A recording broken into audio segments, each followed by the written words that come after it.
welcome back to the ABC of EDC with me, Rick Flatt, your host through everything, everyday carry. Now, knock at the door a moment ago. Who was there? Jeff Bezos. He popped in for a cup of tea and a crumpet, and he dropped off my latest purchase from a little company that he started.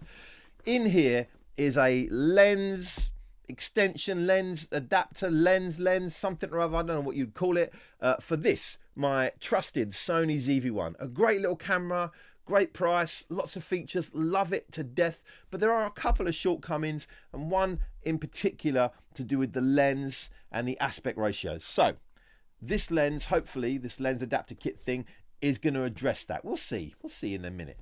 But for now, if you're watching this and you're not a subscriber, do me a solid, will you? Just press the little bell icon, like it, I don't know, thumbs, all the sort of stuff. Leave a comment. If you're already a subscriber, well done. Thanks a lot. We're at like 450 or something now, which is small chump change. But we're like, if there was like 450 of us in a room right now, it'd be an event. There'd be a moment going on. There'd be a kind of situation happening, you know what I mean? You see a crowd of 450 people doing something, you're like, what's going on? So we're already a good little crew, but we can do a little bit better. So in May, we're going to be doing a little bit of a giveaway. I'll be giving away something that I've reviewed, a product that I know and love and own myself. I won't be giving away the one I know and own. I will be giving away a brand new version of that. I won't tell you what it is right now, but it's a great little watch. And fourth time recording this, I keep saying watch.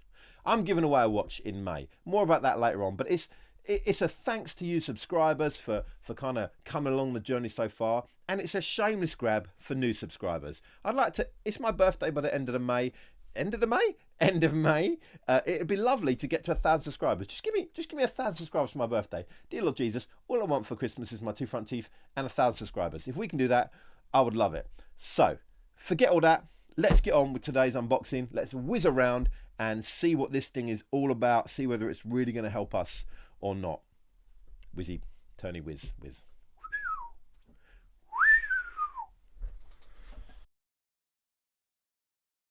Okay, so let's have a look in the box. A little bit of instructional bump, how you attach it, blah, blah, blah. A little bit of, you can call us, customer service. That's very nice. I'll call you. A little Allen key for attaching the unit. And then here I think we have the, yeah, so this is the extension, tube extension collar. We'll deal with that in a moment. And then here is the lens itself. Wow. I must say, that's heftier than I was expecting. Okay, let's see what else is in the box first. We've got a little lens bag, which is nice, Neewer branded, grey.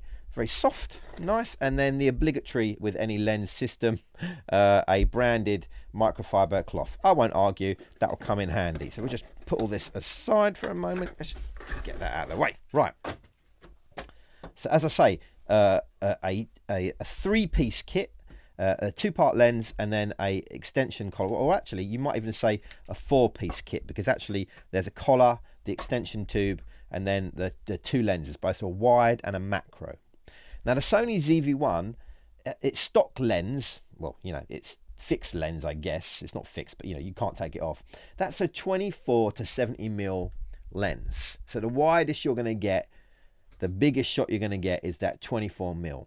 Now, this here, lens from Neewer, purports to take us to 18mm. And also in here, you should say, so we have, let me just go through this actually. So you get this wide angle lens that gets you out from 24mm to 18. But then also within here, if I just unscrew it, you also have a macro lens, which is, I think on the website, it says like it's a 0.75 magnification, which I don't really know what that means really, but hopefully the macro will help. I do tend to do a lot of macro shots on this channel, watches, knives, etc. So and I don't use the Sony ZV1 for that. I generally use, believe it or not, my iPhone 13 with a lens adapter or a G7 that I've got. On the whole, this lens feels good. It's got a nice lens cover on the back. It's got this nice lens cover on the front, so when it is not on the camera, you can be assured that no dust and stuff's going to get in there, nothing's going to scratch it. Feels pretty good, feels pretty solid. So how does this thing attach? Well, firstly, I always keep my Sony ZV1, I have done since pretty much the day I bought it. I bought this small rig cage, and a number of reasons that I did that. I'm just a clumsy man. I'm just a really clumsy guy, and I knew that I would probably drop this camera, so I bought this little small rig cage just to keep it in. It gives me a lot more options as well, as far as putting additional mics, lights, mounting points for tripods, stuff like that. Great bit of kit. I'll link to it in the description. You can grab that up if you want. Now, I'm not used to seeing the Sony ZV1 naked, you know. It's a small little thing, man. She a cutie, mate. Like, look at it. Small little beast, but a lovely camera nonetheless.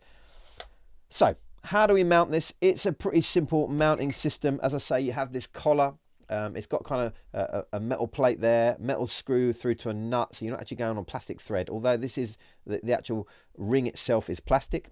Very simple. You just put it straight over the lens. Now, this isn't mounting on the lens itself. If I open up the Sony ZV1, you'll be able to see the lens is still able to get through it. So when you don't have this the Neewer wide angle lens mounted to your Sony ZV1, it might look a bit uncouth, but you can basically keep that ring mount on there and it wouldn't interrupt you too much. It wouldn't work for me because my small rig cage wouldn't work on it. I'm actually getting a small rig plate for the bottom of this for when I'm going to be shooting with this lens. That's coming soon. I'll let you know about that when I get it.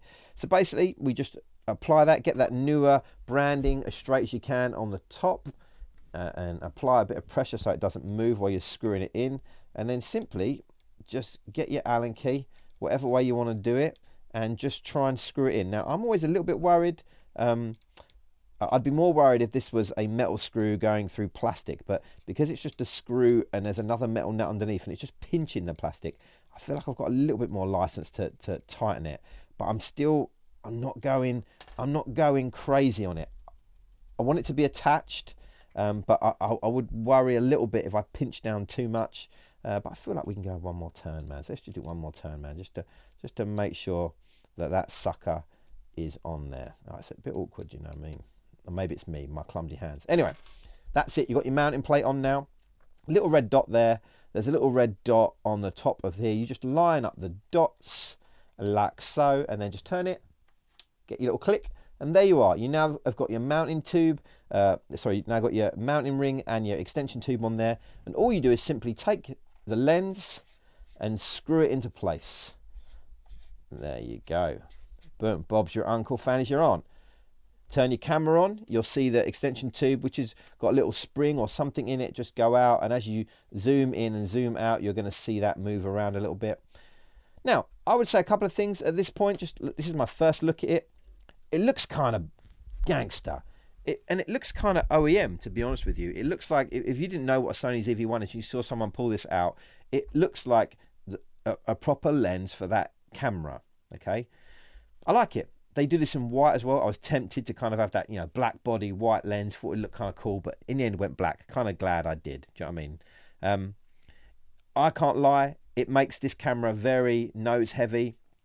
But I'm generally going to be using this wide angle lens on a tripod. Basically in the studio, I want a bit more kind of options when I'm maybe filming time lapse or some stuff out on different locations. Generally, this bad boy is going to be on a tripod of some kind or another. So I'm not really worried about that front heavy. But if I was shooting all day, I might have some concerns. I'll have to see how it goes on that thread holding, just because it is so front heavy. But I guess you're always going to be holding it. If you're holding it at arm's length, you can hold the actual lens, can't you? And straight away, just looking myself, just how is it? Oh, mate, it's a good picture. Focus seems to be legit. Let's flip around, shall we? And we'll give you some examples of with and without, and we'll get into some of that macro situation, and then we'll go straight back to me in the studio, giving a little bit of a roundup of this so far. But at the moment, I like it. Oh, one other thing I should say as well. There is actually a thread on this outer lens. It's a 62mm thread, so you can mount additional ND filters, mist filters, whatever you want, which would give you, you've got that 18mm, plus you've got the option of ND filters or mist filters, whatever kind of filter you want to, variable ND filter, whatever you want to mount to the outside of that. Gives you just a few more options with the Sony ZV1. Anyway, let's flip around. Let's get some actual footage of this thing, see how it actually looks out in nature doing what it should be doing. Okay, so this is the standard 24mm on the Sony ZV1.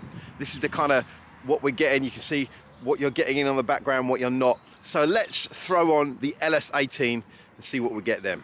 So here we are, just at arm's length. Here's the LS18, and definitely maybe a little bit more. It's hard to see. It'd be nice to see the edges when I get into studio and edit this, whether it drops off, whether it fisheyes. Some people say this LS18 fisheyes a little bit, but I don't know. But definitely something in there.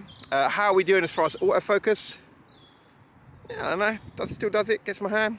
Yeah, it's not doing too bad. Now let's just do a quick test. Let's compare this aspect ratio with me just putting it back on the standard 24mm and simply using a extension tripod selfie arm type thing. Let's see if we get the same result as that. Okay, so here we are, back standard 24mm on the CV, but this time we're on a bit of a selfie stick. Let's have a look. We'll compare this image to the LS18 image, because let's face it, you spend £80 on a lens. Yeah, could you spend £10–15 on a selfie and get the same thing? Obviously you're gonna have to deal with audio. This is running straight out the mic on the top of the ZV1. I've got no lav mic. Let's do one more test. Let's put the LS18 on the camera on the selfie stick. Let's see what we get. Okay, so now we have the LS18 on the Sony, and we have the Sony on you know, just on a little bit of a kind of selfie stick situation. How are we doing there? That's a pretty wide kind of scam. It's a good, interesting, right? So let's put this selfie stick on a selfie stick on a selfie stick. Oh, I'm a silly goose. Before we head back into the interior of the studio, I thought I'd take some shots of the exterior with the standard 24 and the 18mm lens added. Say you were doing a landscape, sunset, sunrise, time-lapse. This is the kind of difference you can expect. Okay, let's just do a quick comparison of the standard 24 lens, which you're looking out of right now, just the standard equipment. I mean, the collar system is currently on there from the LS18, but the lens isn't attached. This is what you're getting. So think about it. Here's my arm span, right, pretty much where I'm sitting. You know, I can sort of go to the edge of the YMCA. Yeah, this is basically it. Let's switch now and throw the LS18 on there, keep the camera in exactly the same position, and see what results we get. Stupid ass. Right, so this is now the LS18. I've got a little bit more room on the edge. You see my hands kind of on the edge? If I do my YMCA thing again, you see there's a little bit more. You can see my messed up white roof, which I always try and cut out of all the videos. Maybe a little bit more over here. Maybe a little bit more of this old board over here. But definitely more. Definitely more. You can see that difference between the native 24 and the 18. Definitely something's happened. For sure. One of the things I noticed about this lens, it had a little cutout on the bottom here, and I wondered what that was for.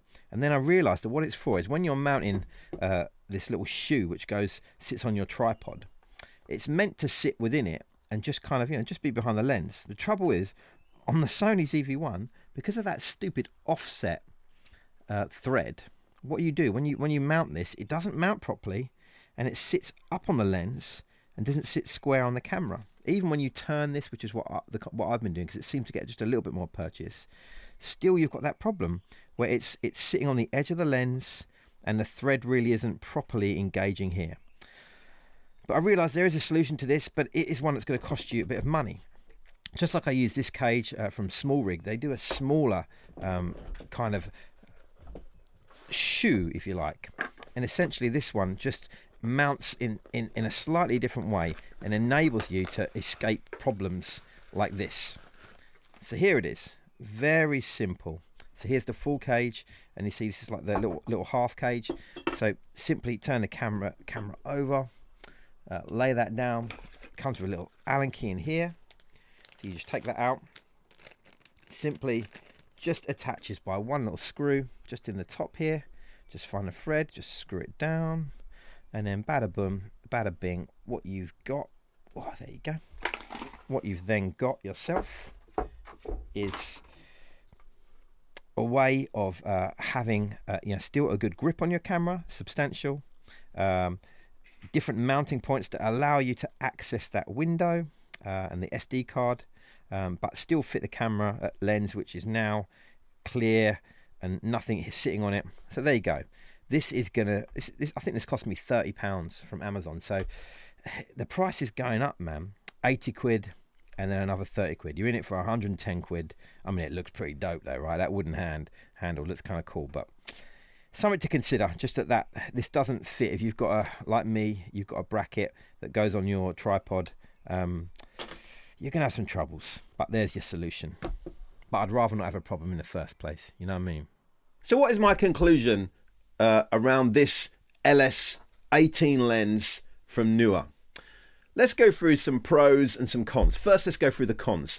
It's an additional bit of kit. Part of what's so lovely about the Sony ZV1 is its compact nature. Just throw it in a little pouch. I keep mine in a little neoprene pouch in my bag just to keep water out, especially since I put water in it and it got harmed a while ago. But you can almost pocket this thing. It's so kind of lightweight. So it adds an additional bit of bulk when attached. It adds an additional item when not attached. You've got to carry, your camera, whatever else equipment you've got, and this lens in like another little bag or whatever. It does make the camera a little bit nose heavy, okay? So when you're holding it, you are aware there's a little bit more like, do you know? It's a little bit, I don't know if that would wear on me over time. I don't think it would. I'm kind of strong. I don't know. I know I look at it and I have to say that, but I'm kind of strong. Over time, will some of the way it attaches, the plastic nature of that collar extension tube, will that break as you screw it and unscrew it? I don't know. It could do. It doesn't feel necessarily super awesome. There is also, for me, just a thing of, you could lose this, man. You could be out somewhere shooting on location, be changing between one lens and another, one item and another, and just leave that somewhere and you're done. So there's a sense where I'm never going to lose. I'll lose the whole camera, but I won't lose the lens off it. What are some of the pros of this? I think it's good quality. I know some people that have looked at this lens and the other Ulanzi lens have talked about the corners of the shot slightly distorting or fisheyeing. I've not noticed that as much. Maybe I'll notice that more depending on what I'm shooting and when, but I've not noticed that so far. So I just like the quality of it. I like the convenience of being able to just go a little bit wider. I like the fact that this thing unscrews and then I've got, for me, a very usable macro lens. Like I say, I shoot lots of macro stuff when I'm doing watches and knives and different things, and I usually use my iPhone 13 Pro because with a little macro lens attachment I've got for that, it works a treat. I don't use the Sony ZV1 that much, but I'd be tempted to now I've got a little bit more increased macro. So yeah, pros, cons, it's going to be up to you basically. I think what's convenient for what you're doing. When you're locked off like I am most of the time on a tripod, the nose heavy issue, the interchanging lenses and being out and about, that just disappears. But if you're someone who shoots on the go a little bit more, this might not be for you. I don't know. What do you think? Have you tried this? What's your experience of the LS18 from Neewer? Have you tried the Ulanzi lens? Have you tried some other system of attachment to the Sony ZV1 or a similar camera that's worked for you? Leave a comment, get involved, all that stuff. Anyway, I hope this has been helpful. This has been the ABC of EDC, and I've been Rick Flat. And until the next time, take care of yourself, yeah? Laters.